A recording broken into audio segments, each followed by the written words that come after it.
Hello everybody, it's your girl Allison, also known as Fox4, and it's the back to school season, and today we are ranking different ways people unblock their school laptops. And now you're probably wondering, how the f are you qualified to rank this tier list? And well, I've been messing with computers since I could even read. I'm a cybersecurity major since I was 16 or something like that, and about 80% way to my associate's degree. So I know enough about this to have an opinion on it. We got some goodies on here today. We got VPNs, proxies, remote access, a bunch of browser tricks, and even the classic cool math strategy. We are going to be ranking them based on how effective they are, how reliable they are, and how much of a pain they are to get working, and how badly they can actually mess with your school's restrictions, because some things you can unblock, like, hey, I want to get to this website, but you're not going to be able to get to like the worst of the worst websites. Now, our ranking system is pretty simple. We got S tier. This is IT is f***ed. These are the methods where if they work, the school's restrictions basically get steamrolled. Nothing works anymore. Everything, their spyware is gone. Your A tier is the really effective, but there are usually some catches, just some small things that I could think of to improve it. Our B tier is the I'm surprised this works. They definitely can work, but I'm gonna be honest, I'm surprised that they're functional. Our C tier is going to be the you're gonna have issues category. These might work, but you're probably gonna run into problems eventually.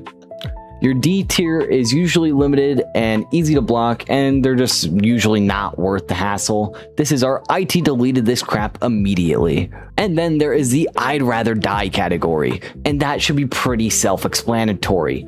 These aren't exactly winning strategies.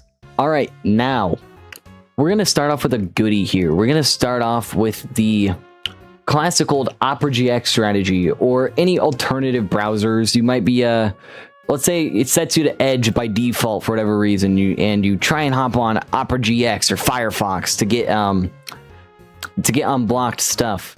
Now, Opera GX actually has a built-in VPN, but we'll talk about VPNs later on the list. Sometimes another browser works differently enough to avoid restrictions. Most schools manage multiple browsers now, so this is kind of obsolete nowadays, so the results are pretty inconsistent. So I'm going to be putting this in the C tier category. The you're gonna have issues. It's pretty mediocre. This is kind of your mid-tier line. Next up, we got the classic booting from an external SSD. Now, oh my god, I gotta say, IT is I am so sorry. This is basically running an operating system directly from an external drive instead of using the school's internal installation. And it's so much faster than a USB stick. I will say that. I never personally use an SSD because SSDs are expensive.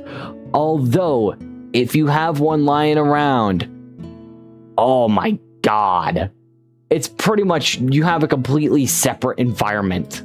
It does depend on if your school's laptop, your laptop's firmware and school's management allows it. Like, for example, but most of the time IT overlooks these. And I'll talk about that a little bit later with my own experience. I never used SSDs. We'll talk about that when we get to the USB sticks, because that's the good old reliable. Next up, we got Replit. This is basically your online coding environments. They're useful for programming without installing anything locally. You can basically use a full development environment through your browser, and they don't actually give you unrestricted access to the computer itself. So I'm just gonna say this is a D tier. I've had some people like in my school back when I was in high school be like, oh, just use Replit, man, and it just doesn't work. I'm telling you, IT deleted this crap immediately. Every time I try to get it working, never would. Some people swore by it back in the day, but I don't know. I could never get it working. Next we got AnyDesk. Now, AnyDesk, this is a classic. This is going to be any remote desktops. Basically, a remote desktop allows you to control another computer through the school laptop. So I had my own PC back in the day. And oh, let me tell you, I was using TeamViewer That's what I used. I wasn't using AnyDesk because AnyDesk, for whatever reason, was blocked. No matter what I did, AnyDesk did not work, but TeamViewer did. And I would be sitting in the back of the class on my home computer, and I'd be chilling. But the one issue I had with this is the latency on this is horrible. Also, something that bugged me was the resolution of my screen did not match the resolution of my laptop. So there was a lot of black bars and stuff, and it also looked a little hazy, but it wasn't the biggest deal in the world. I also remember one time my mom was trying to like Google something on my home computer. She doesn't touch my computer anymore, but she did at one point, and I was having to like battle her for the mouse, and I think I ended up texting her in the middle of class being like, "Are you on my computer? Please get off of it. I'm using that." Now, it's pretty powerful because the school laptop mostly becomes a display and input device, but latency, internet quality, resolution, all of that, I don't know, it can all become some pretty big problems. But I will say, it doesn't block everything. It is a really nice solution. I'm gonna put it into actually a problem tier.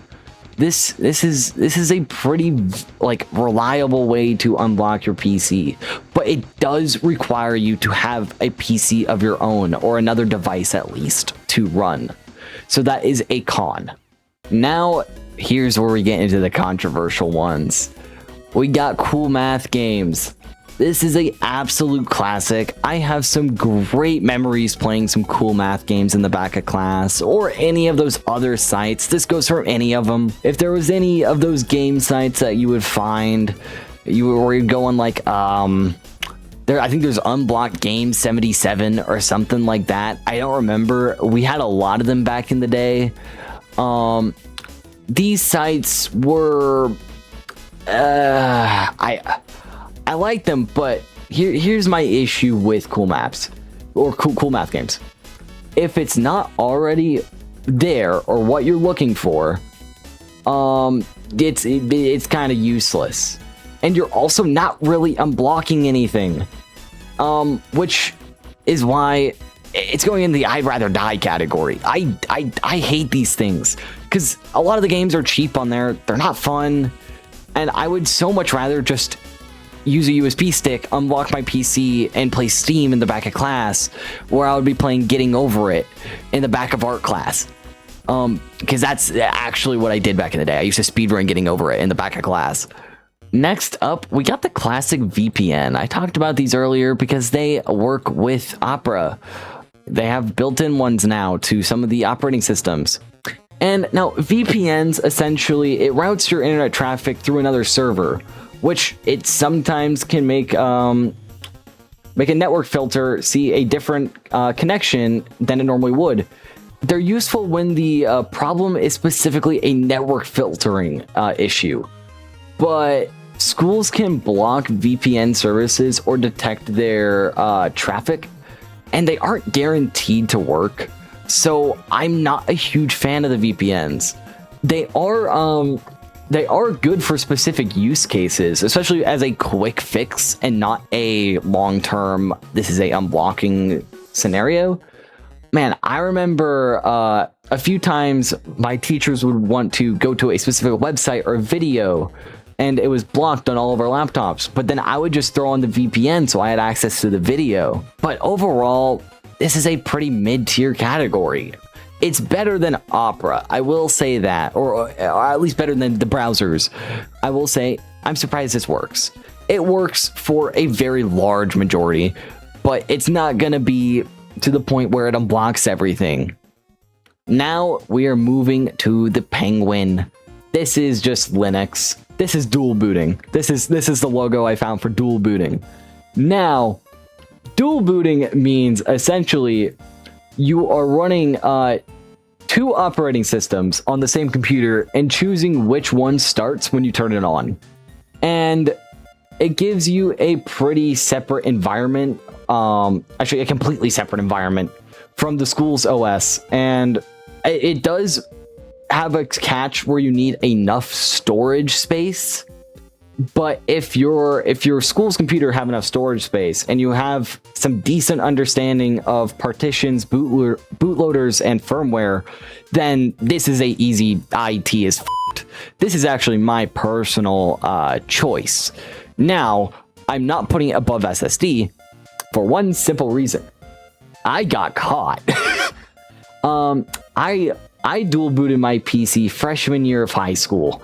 Immediately when I got my laptop, I started searching for a way to unblock their stupid spyware and malware and all the f***ing aids they have installed on the computer.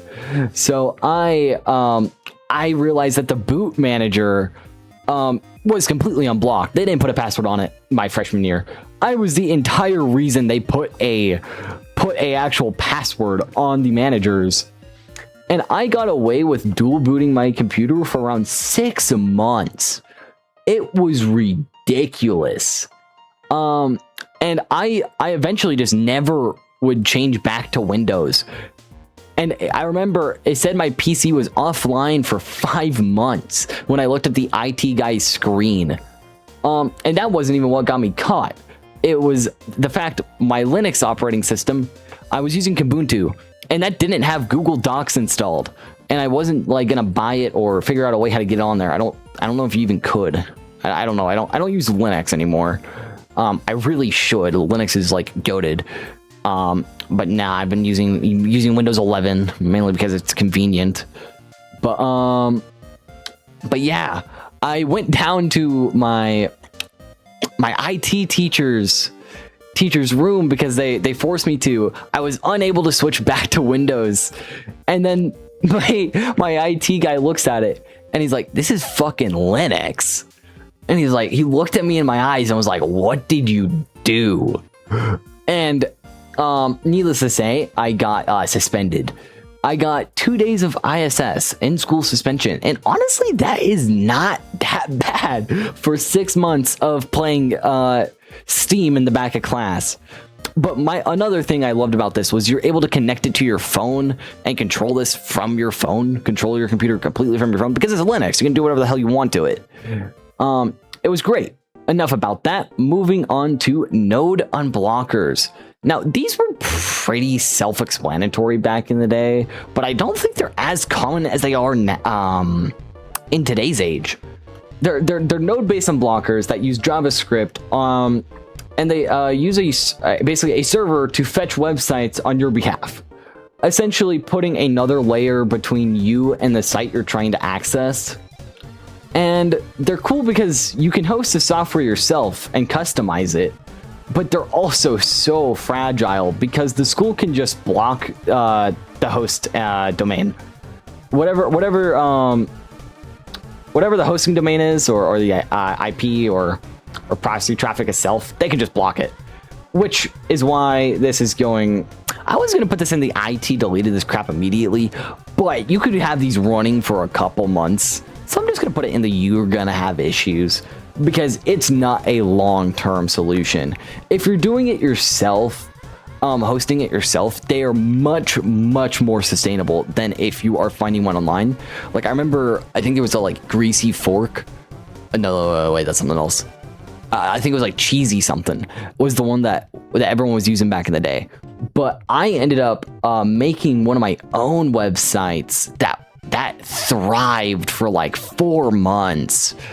And it had a chat room on there for all the students, and it was only the kids in my school too, because I would spread that shit around like wildfire. I told it to like 3 people, and from there it was over.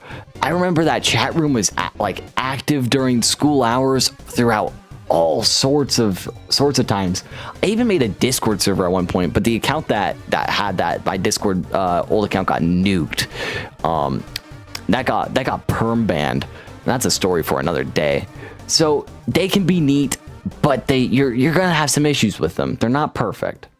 Now, this little JavaScript symbol, these was the only thing I can really think of when it comes to bookmarklets and user scripts. And these are basically a small piece of code that modify or automate things inside of a single web page. They're useful for changing how a particular site behaves, but they're very limited compared to changing like your network or your operating system. So this is going in the IT deleted this crap immediately category. And the only reason it is not in the I'd rather die category is because I used to use one specific bookmarklet, and it was one of the most useful things of all time, and it made a tab look like it was a Google Drive. And it was so useful because I would be Googling answers and it would look like I have a Google Drive open, and no one questions. Like, if your teacher looks at your screen and sees your tabs, no one's gonna question a Google Drive. But no, I had all the answers pulled up there. I was cheating like mad on some of those tests. I didn't know how to do those stupid science tests. Screw that. And now we have alternate networks. Now, switching from a school's network is something like a personal hotspot. This is basically your hotspots. So if you have a personal hotspot, you can get around some of those restrictions that only exist on the school's network.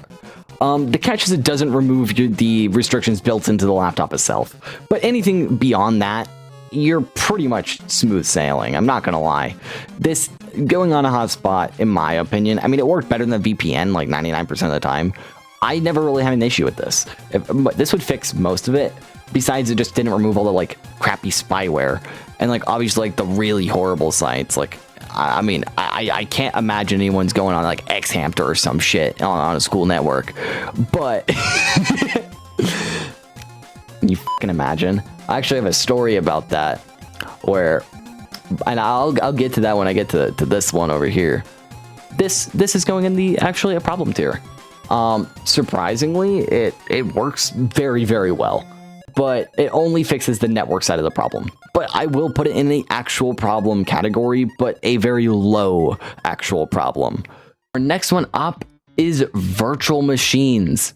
Now, I feel like people are going to get a little mad at where I place this one. I'm not going to lie. Actually, I might change this a little bit. You know what? I'm going to put this down to the I'm surprised this works category and move this up to a actual problem category. I was originally going to put this in B category. Oh, sorry, C category. I was originally going to put it in the surprise it works. But virtual machines are essentially running an entirely new operating system inside your existing operating system. It is operating system inception. Now, it's basically like having a second computer inside a window, but it needs virtualization support, enough RAM and CPU power, and sometimes administrator access, which makes it super, super difficult on heavy managed school laptops. But if you get it working, like I got it working a couple times, but that was mainly because I was able to just go into like a Linux operating system and run it from there. I could never get it working on just a base school laptop, but I'll put it in actually a problem, because if we could get this working, in theory, it would be an actual problem, but the issue is actually getting it working to begin with. Next up, we have asking IT. Now, I mean, I guess this might work if you have a legitimate educational reason for needing an access to a site, but for anything unrelated to school, it's not going to change anything. I'd rather fucking die. I've had people actually try to ask IT or ask the teacher to unblock specific sites, and I've seen it happen, and almost every time they either say they can't do that or just straight up no. It never leads to anywhere good. Next up is our browser extensions. These are a classic. Basically, they're these little extensions on Chrome, or I think you maybe do it on Edge or Firefox. And sometimes they work, sometimes they don't. Some of them are decent, but the issue is 9 times out of 10, they're blocked. On my school laptops at my school, if you tried to install them, it just wouldn't let you. A different story if you're on one of like the computers. The computers, like if you're at a lab station computer, for whatever reason, those allowed you to use these browser extensions, and that's what I'm going to be talking about here. And they worked. I mean, they're nice when they work, but they're relatively easy for administrators to just say, oh, hey, you shouldn't be able to do that. So I'm going to put it in the you're going to have issues category. If you get it working it's viable. It's viable, but it's also limited because it only solves a couple issues. But these browser extensions can get you to the node unblockers, the VPNs. It can get you pretty far. And there's also some pretty cool games on there, so can't complain about that. Next up is our USB sticks. And oh my god, I have some things to say about these.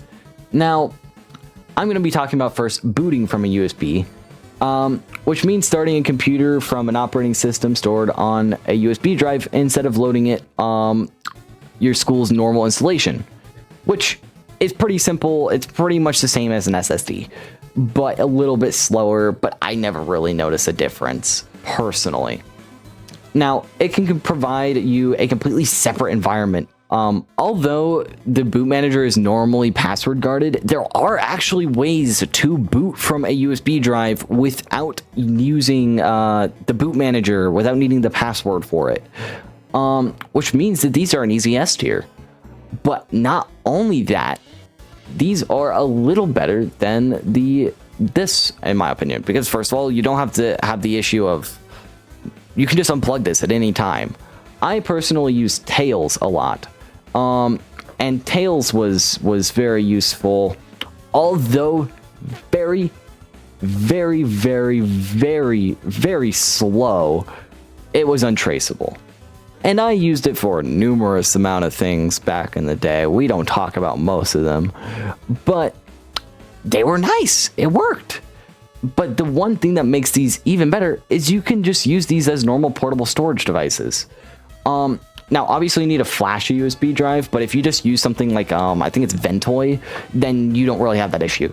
I had like 30 different ISOs onto one USB stick, and I also had a bunch of games on there, but that was because I had I think a 128 gigabyte USB drive that I was carrying around in my backpack.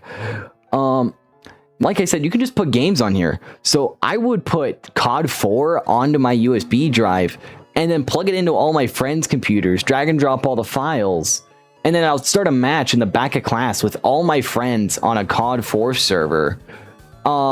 All based just straight off of the normal, they didn't have to boot from anything.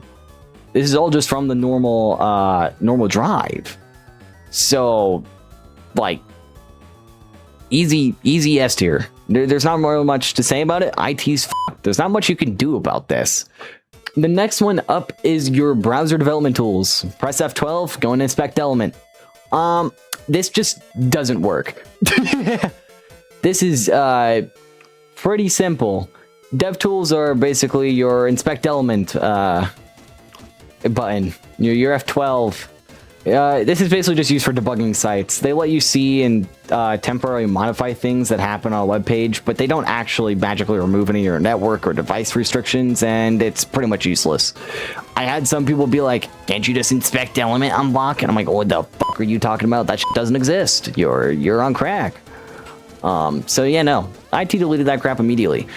Yeah, on some of the newer computers, you can't even open F12, which I thought was ridiculous. But, like, I mean, I get it, I guess. Next up, we have a classic. Just bringing your own laptop from home. Now, people think I might just be like, okay, this is the best option you have. Well, first of all, not everyone has a laptop at home. And second of all, there is one issue I have with these is most people, if your teacher sees you with your own computer, they're going to be like, bro, no, you can't do that. If you pull up with your gaming laptop in the back of class, they're going to notice. They're going to see your Alienware in the back of class. Now, I will say there was one kid in middle school that had the same make and model as the school laptops, and he brought that shit and played Tetrio in the back of class. He was goated. Although, I will say he was the weirdest kid I knew. I actually told a story about it, because I mentioned this earlier. One thing is, it was his own personal laptop, and I checked his search history, and there was a lot of anime not safe for work content on his history. So I mean, he has a little bit of sticky keys with his computer, but so yeah, that's also why I wouldn't just bring my own laptop. But but I will say it doesn't block everything. So it will go in the actually a problem category. This is a viable solution, but it's not works for everyone because not everyone owns a laptop. Not everyone owns a PC to do all this. I will say, like, to flash a USB drive, you probably do need your own PC, but you might be able to just borrow a PC for that. Hell, I mean, I think at one point when I didn't have my PC, I flashed a USB drive from the the computers in the library of my school because they were unblocked for some reason because they were running on like Windows like XP or some shit. So you were able to just do anything on those. I'm pretty sure I flashed a drive on there once, and I don't think anyone questioned me. Anyways, that's off track. My ADHD be kicking in. Last but not least, we got your public proxy websites. And I mean, if this was a self-hosted proxy, I mean, it would go in the B category. Your self-hosted proxy is basically the same as the network. I'm not gonna lie, pretty much a little bit. I should have put them as two separate categories. I didn't. I wrote it as two separate categories in my notes, but I didn't make two icons for it. Now, public proxies are convenient because there's nothing to set up. They're the easiest for schools to discover and block, though, so you're kind of stuck at a pretty tough spot here. They can work surprisingly well for a while, but their public nature makes them just much less reliable long term. You're gonna have issues. It's not bad, but it does unblock stuff. So ladies and gentlemen, that about wraps it up for unblocking school laptops tier list. And I would just like to mention, I do not encourage unblocking your school laptop. It's probably not the best idea. And I got in trouble a lot during high school for computer related issues and middle school and actually elementary school as well. I did a lot of stuff with my computers back in the day, but I will say I do not encourage it. Was it worth it? Did it cure my boredom? Probably. Did it give me the best of grades? Probably not. But I graduated high school on bronze honor roll, and I'm pretty happy about it. You know, I turned my life around a little bit. I'm not freshman me anymore. Anyways, I hope you have a wonderful night. Have a great one, and I hope you enjoy this video. Peace.